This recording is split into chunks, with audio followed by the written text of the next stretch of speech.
Antes de qualquer coisa, me faz um favor. Comenta aqui embaixo de qual cidade você está assistindo esse vídeo agora. Cidade e estado. Porque essa história aconteceu num lugar real, com uma pessoa real, e eu preciso saber até onde ela vai chegar. Meu nome é Samuel Rodrigues Bezerra. Tenho 44 anos. Sou pastor evangélico pentecostal há 18 anos, ordenado pela Assembleia de Deus do Estado de Goiás, filho de pastor, neto de pastor, bisneto de um homem que pregou o evangelho debaixo de uma lona rasgada no meio do cerrado goiano antes de existir parede ou telhado de igreja na cidade onde minha família se estabeleceu. A fé que eu carrego é a mesma fé que chegou na minha família antes de eu nascer. É a fé que aprendi antes de aprender a ler.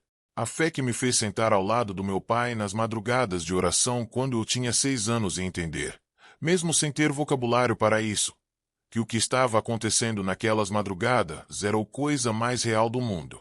Durante 18 anos conduzi uma congregação. Batizei jovens. Consolei famílias em velório.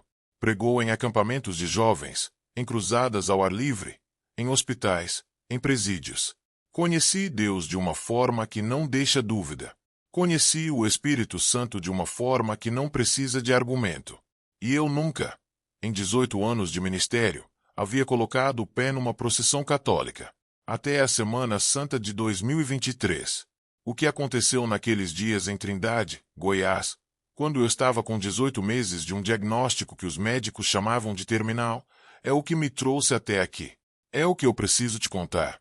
Não porque seja uma história bonita, embora seja. Não porque seja uma história de milagre, embora seja também. Mas porque é a história mais honesta que eu tenho para oferecer. E porque me custou caro demais guardá-la. Vou começar pelo começo. Não pelo diagnóstico. Pelo que existia antes do diagnóstico.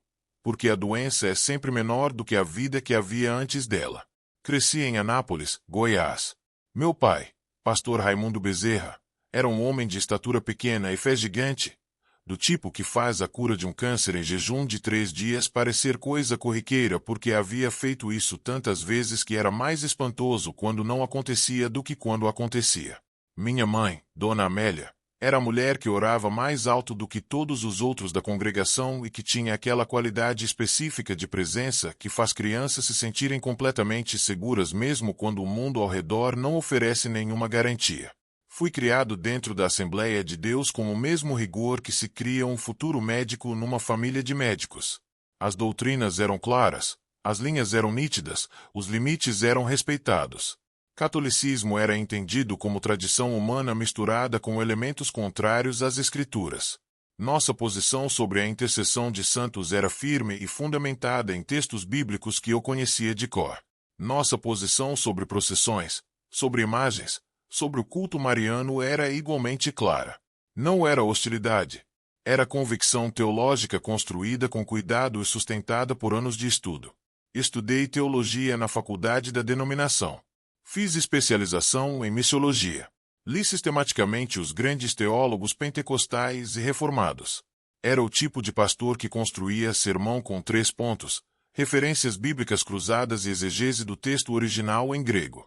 Minha congregação cresceu de 42 membros quando assumi para 280 no espaço de 10 anos. Tínhamos um ministério de recuperação de dependentes químicos, um trabalho com crianças de rua, um grupo de visitação a hospitais que funcionava toda semana sem falta. Era feliz. Era pleno. Sabia quem era, onde estava e para onde estava indo. E então, em setembro de 2021, comecei a sentir uma dor nas costas que eu atribuí ao colchão velho que precisava trocar. Minha esposa, Cristiane, que é professora de matemática e tem aquele temperamento preciso de quem trabalha com números que não mentem, me disse numa terça-feira à noite depois do jantar que eu havia emagrecido e que ela não havia dito nada porque não queria me preocupar, mas que havia chegado a um ponto onde não era possível não dizer. Fiquei em silêncio. Olhei para os meus braços e percebi que ela estava certa. Havia emagrecido sem perceber, o tipo de emagrecimento que acontece aos poucos, que os espelhos não mostram porque você está acostumado com o que vê, mas que alguém que te olha de fora enxerga com clareza. Fui ao médico. O clínico me pediu exames de rotina. Os resultados voltaram em 5 dias e o médico me ligou pedindo que eu fosse pessoalmente ao consultório para conversar. Quando o médico pede para você ir pessoalmente ao consultório para conversar sobre resultados de exame de rotina, você já sabe que não é para comemorar. Linfoma não Hodgkin difuso de grandes células B estágio 3, com comprometimento de linfonodos mediastinais e retroperitoneais. O oncologista, Dr. Renato Silveira, um homem de 52 anos com aquela objetividade específica de quem já teve essa conversa centenas de vezes e aprendeu que clareza é mais respeitosa do que eufemismos, me explicou o que aquilo significava. Quais eram as opções de tratamento? Qual era a taxa de resposta ao protocolo que ele propunha? Quais eram os cenários possíveis? Ouvi tudo sentado na cadeira de frente para ele sem dizer nada por um longo tempo. Depois perguntei: qual é o cenário mais honesto? Ele olhou para mim e disse, com tratamento agressivo e boa resposta, temos chance de remissão duradoura. Sem boa resposta, estamos falando de 2 a 3 anos. Dirigi para casa no piloto automático. Cristiane estava sentada na sala esperando. Olhou para mim quando entrei e soube imediatamente que não era boa notícia. As pessoas que nos amam de verdade sabem ler nossas faces antes de abrirmos a boca. Contei tudo. Ela ouviu sem interromper. Quando terminei, ficou em silêncio por alguns segundos. Depois foi até a cozinha e voltou com 2 copos de água. Colocou-um na minha mão e disse, vamos orar. Oramos. Ali mesmo, na sala, com os 2 copos de água na mão, sem posição especial, sem cerimônia, com aquela oração direta e honesta que é o jeito que a gente ora quando não tem mais energia para frase elaborada, quando tudo que sai é o essencial. Senhor, você sabe, você vê, cuida de nós. Começamos o tratamento em outubro de 2021. Protocolo ESHOP. 6 ciclos de quimioterapia combinada. Cada ciclo dura 21 dias. No primeiro dia de cada ciclo, infusão venosa de 4 a 6 horas na clínica de oncologia. Depois os dias seguintes com os efeitos colaterais chegando aos poucos, como maré que vai subindo. Náusea, fadiga, queda de cabelo a partir do 15º dia. Mucosite, que é a inflamação das mucosas da boca e da garganta que torna cada refeição uma negociação dolorosa com o próprio corpo. Continuei pregando durante o tratamento. Não todos os domingos, mas quase. Com touca quando o cabelo caiu. Com aquela palidez que a quimioterapia pinta na pele que nenhuma iluminação de palco consegue esconder completamente. Minha congregação ora ao meu lado toda semana. Círculos de oração, jejuns, correntes de intercessão que minha esposa organizava pelos grupos de WhatsApp da igreja e que se espalhavam para congregações irmãs em outras cidades. Após os 6 ciclos, em abril de 2022, fizemos a PET-C, que é o exame de imagem que mostra a atividade metabólica do tumor. O Dr. Renato me ligou pessoalmente para dar o resultado. A voz dele tinha algo diferente. Não era a voz do diagnóstico. Era outra coisa. Samuel, a resposta foi parcial. O tumor reduziu significativamente, mas a atividade residual em 2 sítios. Precisamos de uma segunda linha de tratamento. Segunda linha significa que a primeira não funcionou completamente. Significa que o linfoma tem resistência à parte do protocolo. Significa que estamos num território mais difícil, com menos opções e cada opção com menos probabilidade de sucesso. Fizemos mais 3 ciclos com protocolo diferente. Depois avaliação para transplante autólogo de células-tronco, que é o procedimento que pode oferecer uma chance de cura em casos como o meu, mas que exige que o tumor esteja em remissão completa para ser realizado com segurança. Em setembro de 2022, novo PET-C. O resultado chegou numa tarde de quarta-feira. Atividade tumoral residual persistente em sítio mediastinal. Progressão em linfonodo retroperitoneal esquerdo. Doença refratária. Doença refratária significa que o linfoma não está respondendo adequadamente a nenhum dos protocolos disponíveis. Significa que as opções que restam são mais experimentais, com resultados mais incertos, e que o horizonte de tempo se encurta de forma concreta. O Dr. Renato me sentou e disse com aquela clareza que eu havia aprendido a respeitar nele. Samuel, temos algumas opções ainda. Terapia com células CAR-T é uma possibilidade, mas o acesso é difícil e os critérios de elegibilidade são rigorosos. Há ensaios clínicos que você poderia tentar, mas preciso ser honesto, estamos em território de difícil controle. Você precisa colocar sua vida em ordem, no sentido de não deixar coisas importantes para depois. Saí do consultório e fui sentar no meu carro no estacionamento do hospital. Fiquei lá por 40 minutos. Não chorando, não orando em voz alta. Apenas sentado, com aquele silêncio de quem está digerindo uma informação grande demais para caber na cabeça de uma vez e que precisa ser processada em pedaços, aos poucos, ao longo de dias e semanas. O que me veio com mais peso naqueles 40 minutos não foi o medo da morte. Já havia pregado sobre morte suficiente para ter uma relação de alguma forma trabalhada com o assunto. O que me veio foi o rosto dos meus 2 filhos. Danilo, de 17 anos, que estava no 3º ano do ensino médio e que havia dito na semana anterior que queria estudar medicina. E Joana, de 14 anos, que cantava no coral da igreja com aquela voz que claramente não havia herdado de mim e que ficava na cozinha ajudando a mãe fazendo pamonha de vez em quando e cantando modão gospel com aquela alegria que só os 14 anos conseguem ter. Eu queria ver Danilo se formar. Queria estar no casamento de Joana. Queria conhecer meus netos.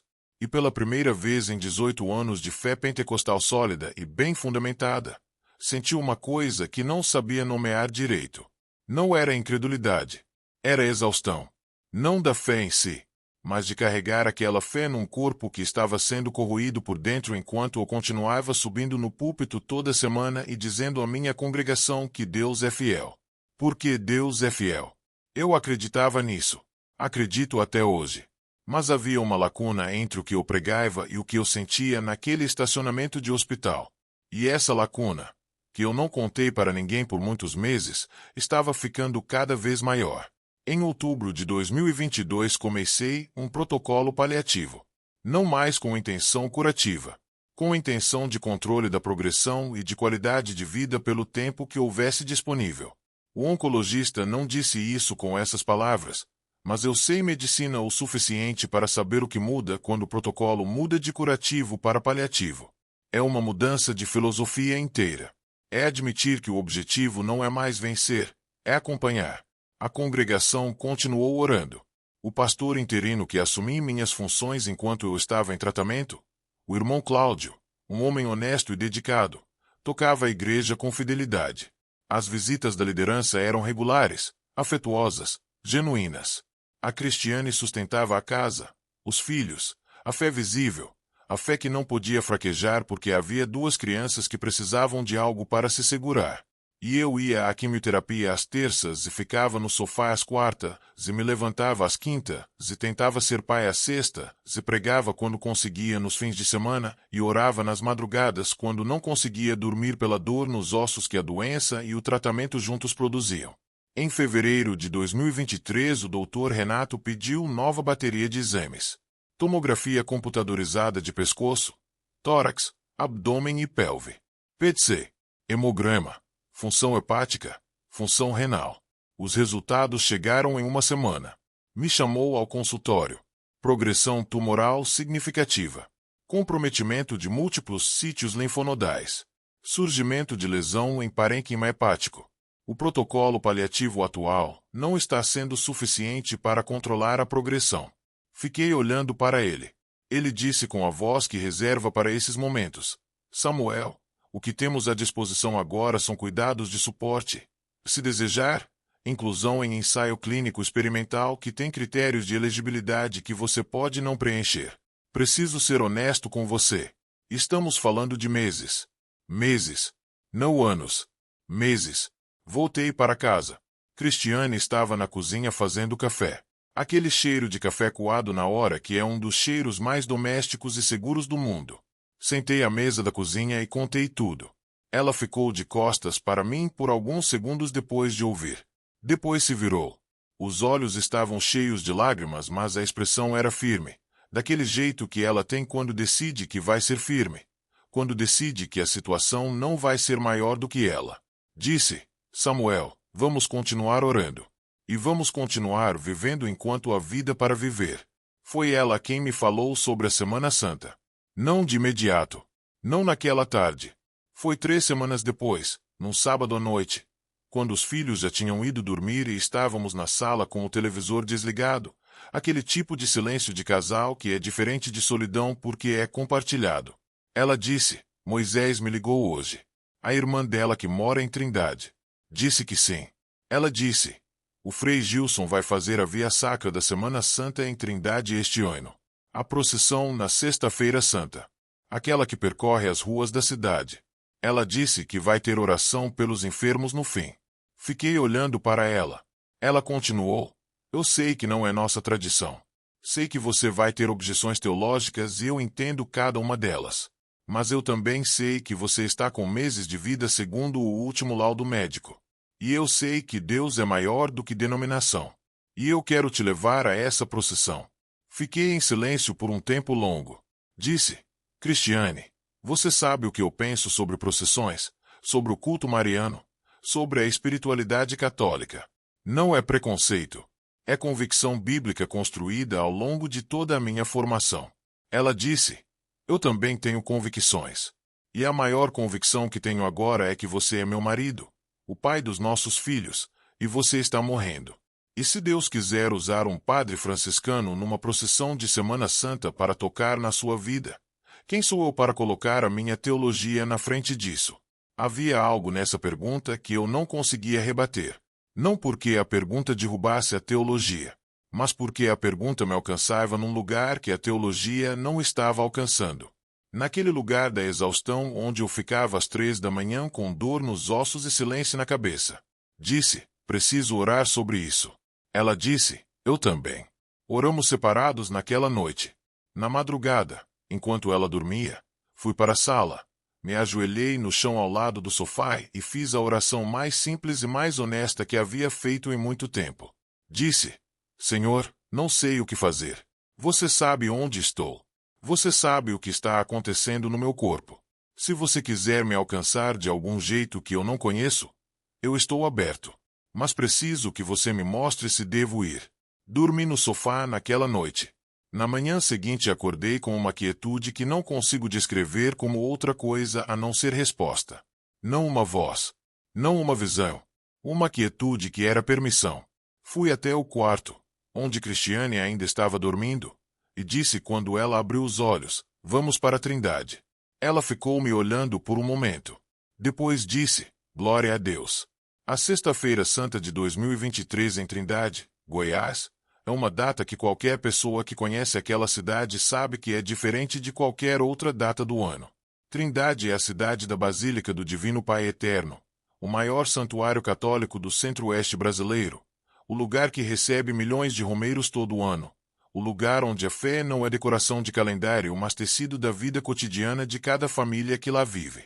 A Via Sacra da Sexta-feira Santa percorre as ruas históricas do centro da cidade com uma organização que mistura liturgia com aquela espontaneidade específica das cidades do interior de Minas e Goiás que mantiveram o catolicismo popular nas suas formas mais antigas e mais vivas. Não é espetáculo. É procissão. É povo na rua, fazendo com o corpo o que faz com o coração. Saímos de Anápolis na manhã da Sexta-feira Santa. Eu, Cristiane, Danilo e Joana. 140 quilômetros de Anápolis a Trindade. Cristiane dirigindo.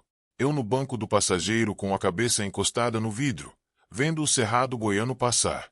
Aquele cerrado que é feio para quem não cresceu dentro dele, que é a coisa mais bonita do mundo para quem cresceu. Com aquelas árvores tortas que parecem estar permanentemente sofrendo e que são na verdade as plantas mais resistentes que existem, que sobrevivem ao fogo, à seca, ao calor, que florescem depois de tudo e que têm raízes que vão fundo de um jeito que nenhuma tempestade derruba. Danilo e Joana estavam quietos no banco de trás. Eles sabiam o que o último laudo havia dito. Eu havia contado a eles com aquela honestidade que é o único presente que se pode dar a filhos que são velhos o suficiente para perceber que algo está muito errado, mas jovens o suficiente para precisar que o pai não finja que está tudo bem. Danilo havia dito: pai, Deus pode curar você. Eu acredito nisso. Joana havia ficado em silêncio e depois dito: eu também. E eu havia dito: eu também acredito. Mas seja o que for que Deus decidir, a gente vai juntos. Chegamos em Trindade às 10 da manhã. A cidade já estava diferente. Aquele clima específico de Sexta-feira Santa no interior goiano que é silêncio e movimento ao mesmo tempo. As ruas mais cheias do que numa cesta comum, mas com um barulho de outra qualidade, mais contido, mais interno, como se as pessoas soubessem que o dia pede uma forma de presença diferente. Fomos até a irmã da Cristiane, Dona Moisés Santos, que mora há 20 anos em Trindade e que nos esperava com almoço leve pronto porque havia entendido que eu não estava em condições de grande refeição. Mulher boa, daquelas que expressam amor pela comida que prepara e pela forma como recebe, sem excesso de palavra, com aquela eficiência carinhosa do interior. Almoçamos. Descansamos por 1 hora. Às 2 da tarde começamos a caminhar em direção ao ponto de concentração da procissão. A cidade estava cheia. Estimativa que ouvi depois foi de mais de 8.000 pessoas nas ruas para aquela via sacra. Famílias de Goiânia, de Anápolis, de cidades menores do entorno. Ônibus de romeiros de Minas, de São Paulo, de outros estados. E a comunidade local, que saía de casa naquele dia como havia saído em toda sexta-feira santa que podia lembrar, com aquela facilidade de quem sabe exatamente o que vai fazer e não precisa de instrução. Minha cunhada nos levou a um ponto ao longo do percurso, uma praça perto da Rua do Rosário, onde havia espaço para eu sentar numa cadeira que ela havia levado por iniciativa própria, com aquela previsão de quem conhece as necessidades de quem cuida. Sentei. Os pés estavam inchados por causa do protocolo de corticoides que estava fazendo. As costas doíam daquele jeito surdo e constante que havia se tornado minha companhia permanente nos últimos meses. Esperamos. O som da procissão chegou antes da procissão chegar. Primeiro o canto.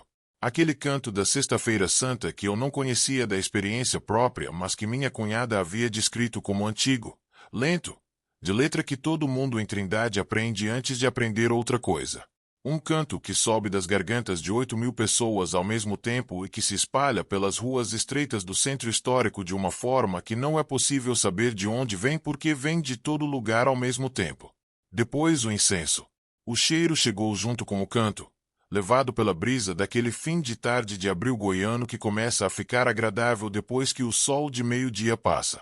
Aquele cheiro que eu havia associado por toda a vida adulta com uma tradição que não era minha e que naquela tarde, por alguma razão que não sei explicar completamente, me fez pensar no cheiro de madrugada de oração da minha infância na casa do meu pai, aquele incenso simples de vareta que ele acendia nos momentos de intercessão intensa.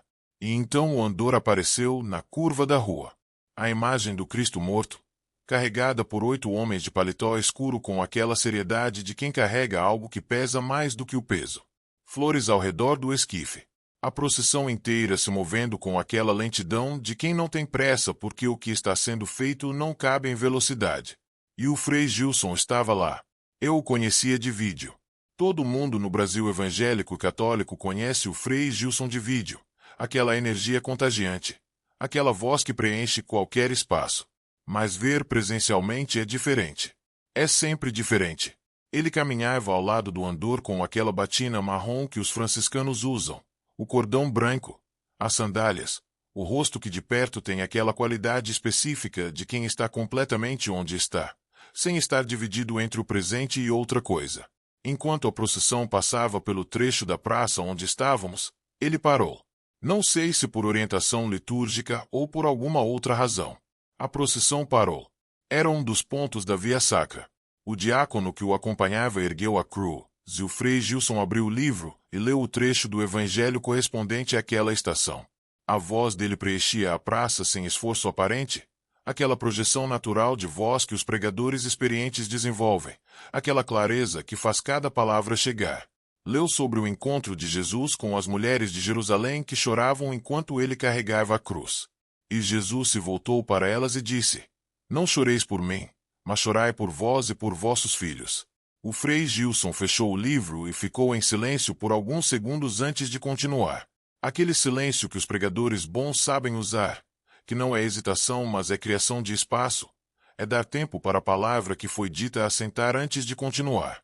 Depois disse, com a voz mais baixa, mais próxima, de quem está conversando e não discursando, Jesus não pediu para as mulheres pararem de sentir.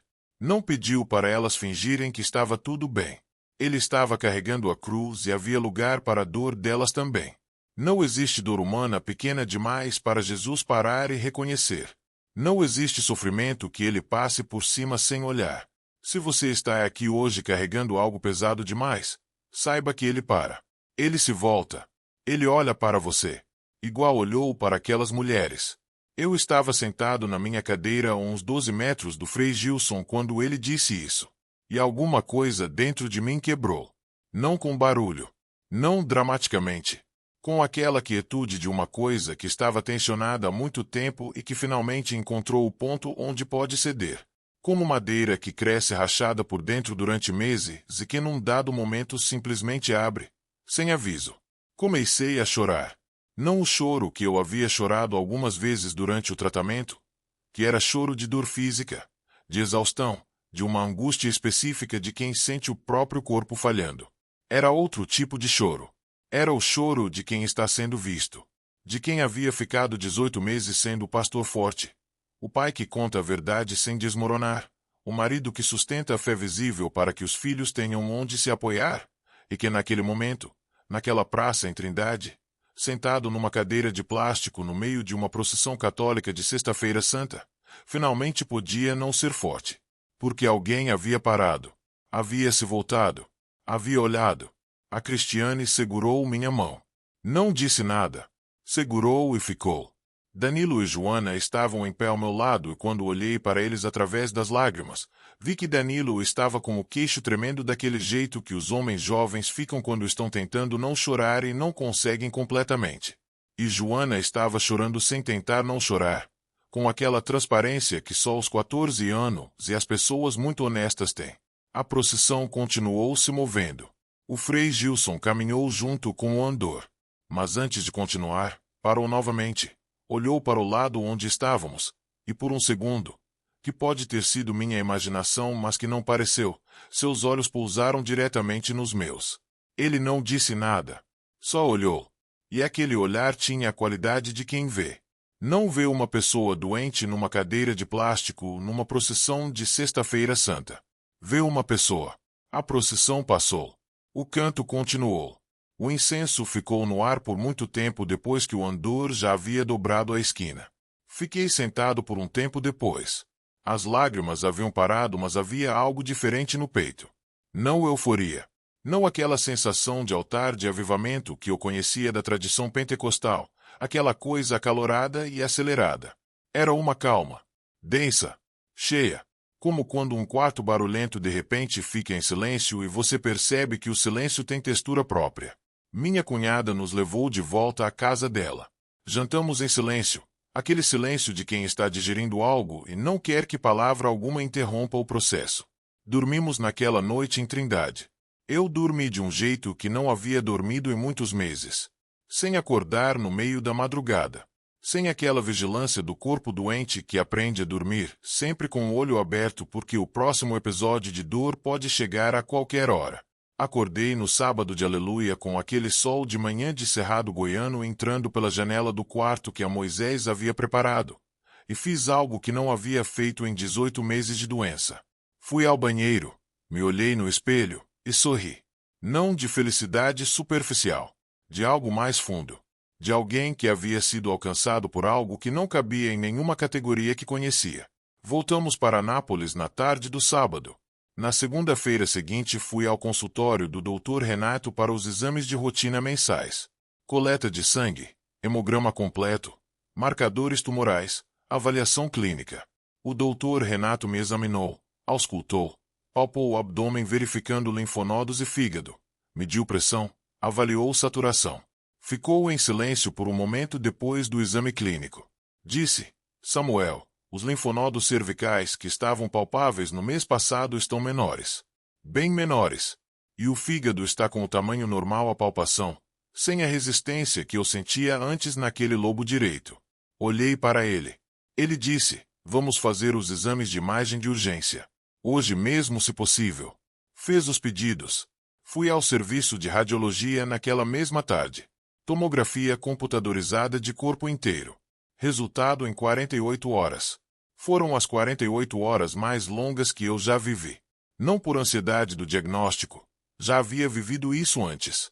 Por aquela quietude que havia chegado na procissão e que estava acontecendo alguma coisa que eu não conseguia nomear, mas que não conseguia ignorar. Na quarta-feira à tarde o Dr. Renato ligou. A voz dele estava diferente. Não a voz do diagnóstico. Não a voz do resultado ruim. Uma voz que eu não havia ouvido nele antes em 2 anos de acompanhamento. Samuel, preciso que você venha amanhã cedo. Temos muito para conversar. Fui na quinta-feira às 8 da manhã. O consultório estava vazio ainda. Apenas ele. Sentei. Ele colocou as imagens lado a lado na tela do computador. Tomografia de fevereiro. Tomografia de abril. 22 dias de diferença. Disse, olha aqui. Esse linfonodo mediastinal que em fevereiro media 4,2 centímetros. Aqui na tomografia nova está com 1,1.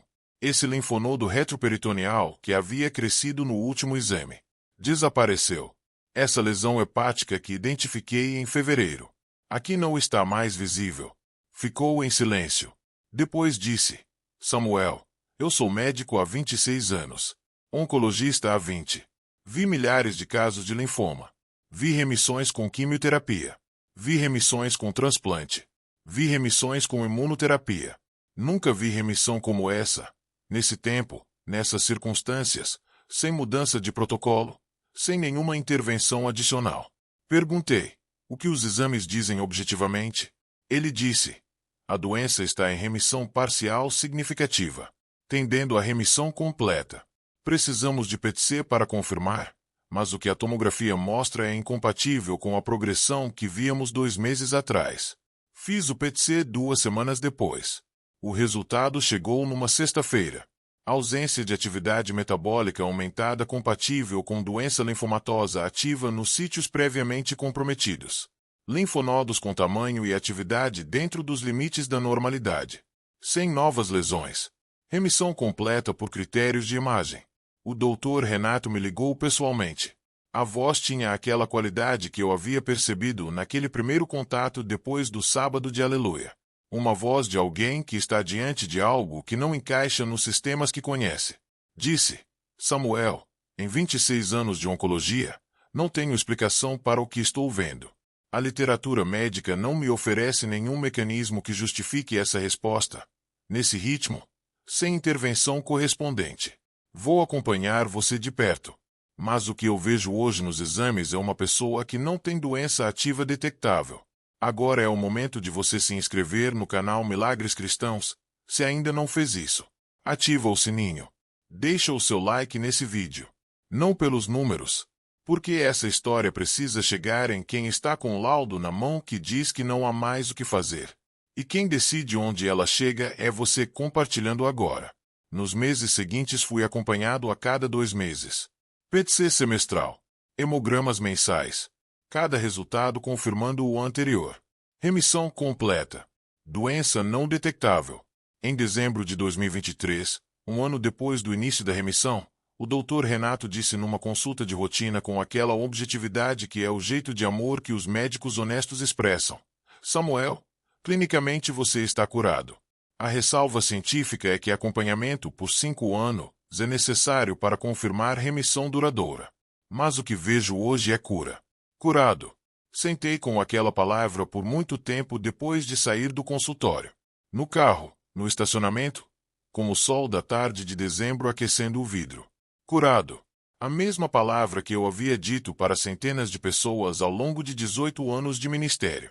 A mesma palavra que havia pregado como possibilidade, como promessa, como herança dos que creem. E agora era a palavra que o médico havia dito sobre mim, baseado em exames de imagem e marcadores laboratoriais, sem nenhuma referência a Deus ou a milagre, porque ele não usa esse vocabulário, mas com uma honestidade que era mais eloquente do que qualquer vocabulário. O que eu vivi naqueles meses, especialmente desde a Sexta-feira Santa em Trindade, foi uma expansão da fé que não foi diminuição de nada que eu acreditava. Foi acréscimo. Foi encontrar que Deus é maior do que a caixinha onde eu havia aprendido a colocá-lo, que o Espírito Santo sopra onde quer e como quer e através de quem quer, que uma procissão de Sexta-feira Santa com o padre franciscano num cerrado goiano em abril é um lugar perfeitamente possível para Deus se manifestar se Ele assim quiser. Voltei à Trindade no Natal daquele ano, com Cristiane, com Danilo, com Joana, não para missa, só para estar lá. para sentar naquela praça onde a procissão havia passado e onde eu havia chorado de um jeito diferente de todos os outros jeitos que havia chorado durante aqueles 2 anos. Fiquei sentado na praça por 1 hora numa tarde de dezembro, com o sol de fim de tarde daquele jeito goiano que estica a luz na horizontal e ilumina tudo de um ângulo dourado, e fiquei grato. Com aquela gratidão que não precisa de mais palavras porque a situação já disse tudo. Danilo se formará em medicina em alguns anos. Eu verei isso. Joana cantará numa cerimônia de casamento um dia. Eu estarei lá. Conhecerei meus netos. Voltei ao ministério em março de 2024. Não no mesmo ritmo de antes. Com uma presença diferente. Com aquela qualidade específica de quem passou por algo que não tem como fingir que não passou. Que é uma qualidade que modifica a voz, modifica a escolha das palavras, modifica o que acontece quando você sobe num púlpito e olha para as pessoas na sua frente. Prego sobre cura de uma forma diferente agora. Não porque mudei o que acredito sobre o poder de Deus. Porque acrescentei ao que acredito a experiência de ter sido alcançado de um jeito que não estava previsto no meu mapa teológico. E aprendi que o mapa é importante, mas o território é sempre maior do que qualquer mapa. Quando falo para alguém que está doente, falo de forma diferente agora. Não porque tenha respostas novas, porque tenho mais humildade diante das perguntas. Quando alguém na minha congregação me fala sobre algo que viveu em contexto diferente do nosso, sobre uma experiência que não encaixa perfeitamente nas categorias que compartilhamos, eu ouço de forma diferente agora. Não porque abandonei o discernimento. Porque aprendi que Deus não precisa da minha aprovação prévia para agir. O Dr. Renato me acompanha semestralmente. Em cada consulta há o mesmo protocolo rigoroso de exame e avaliação clínica. Em cada consulta os resultados continuam confirmando o que os primeiros exames mostraram. Em cada consulta ele registra nos prontuários os dados objetivos sem interpretação que vá além do que os dados permitem. E em cada consulta, antes de eu sair, ele me olha com aquela expressão que desenvolveu depois do resultado do PET-C de abril, e diz, ainda não tenho explicação. Eu tenho uma, mas aprendi que explicações, por mais verdadeiras que sejam, precisam de tempo e de espaço e de silêncio ao redor para serem ouvidas de verdade.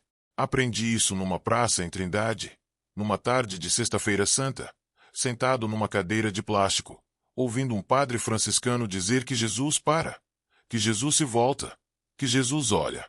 Para quem está ouvindo isso agora com o laudo na mão, com um diagnóstico que parece definitivo, com aquela exaustão específica de quem está há meses sendo mais forte do que tem recursos para ser, quero dizer uma coisa direta.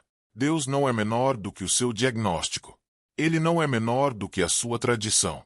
Ele não é menor do que as categorias que você construiu ao longo dos anos para entender como ele funciona. Ele é maior. Sempre foi. E às vezes ele aparece de um jeito que surpreende. Num lugar que você não estava esperando. Num rosto que você não estava olhando. Num cheiro de incenso numa praça de Cerrado Goiano que você não planejava estar. Chama por ele. Com o nome que você conhece. Do jeito que você aprendeu. De onde você está. Ele para. Ele se volta. Ele olha. Eu sei porque ele parou. Se voltou e me olhou numa Sexta-feira Santa em Trindade, Goiás, enquanto eu estava sentado numa cadeira de plástico morrendo de linfoma e chorando de um jeito que não havia chorado antes. E não estou mais morrendo de linfoma. Comenta aqui embaixo de qual cidade você está assistindo. Eu leio cada mensagem. Deixa o like. Compartilha com quem está com laudo difícil, com quem está exausto de ser forte, com quem precisa ouvir que Deus parece volta e olha. Se inscreve no canal Milagres Cristãos, ativa o sininho. Porque toda semana tem uma história nova aqui. Histórias que foram feitas para chegar em quem precisa delas.